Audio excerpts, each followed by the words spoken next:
सलग दुसऱ्या दिवशी अमेरिका इस्रायलचा इराणच्या 30हून अधिक सैन्य ठिकाणांवर हल्ला. राजधानी तेहरानचा विविध शहरात क्षेपणास्त्र हल्ला.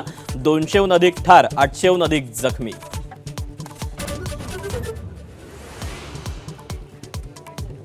अमेरिका इस्रायलच्या हल्ल्यात इराणचे सुप्रीम लीडर आयातुल्ला अली खामेनींचा मृत्यू. खामेनीनंतर वरिष्ठ धर्मगुरू अली रेझा अराफींची हंगामी स्वरूपात अंतरिम सर्वोच्च नेते म्हणून निवड.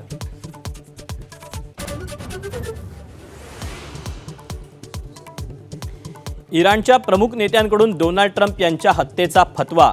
मशिदीवर लाल झेंडा फडकवून बदला घेण्याचे दिले संकेत. तर इराणनं हल्ल्याचा विचार करू नये, ट्रम्प यांचा इशारा.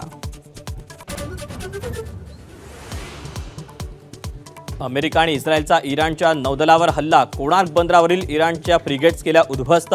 इराणच्या समुद्रात नौदलाच्या नौका पेटल्या. युद्धामुळे कच्च्या तेलाच्या किमती वाढण्याची शक्यता.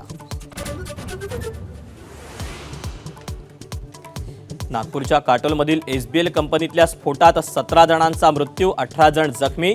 कुटुंबियांना मुख्यमंत्री सहाय्यता निधीतून 5 लाखांची तर पंतप्रधान सहाय्यता निधीतून 2 लाखांची मदत जाहीर.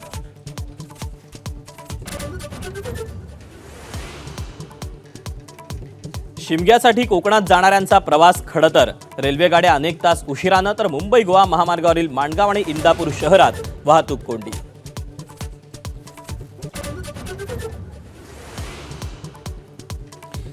कोलकात्याच्या ईडन गार्डन्सवर आज भारत वेस्ट इंडिजमध्ये निर्णायक लढत. भारतानं नाणेफेक जिंकून घेतला क्षेत्ररक्षणाचा निर्णय.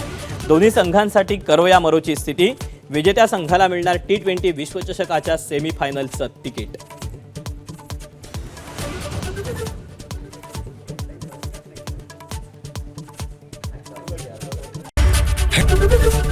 एबीपी माझा, उघडा डोळे बघा नीट.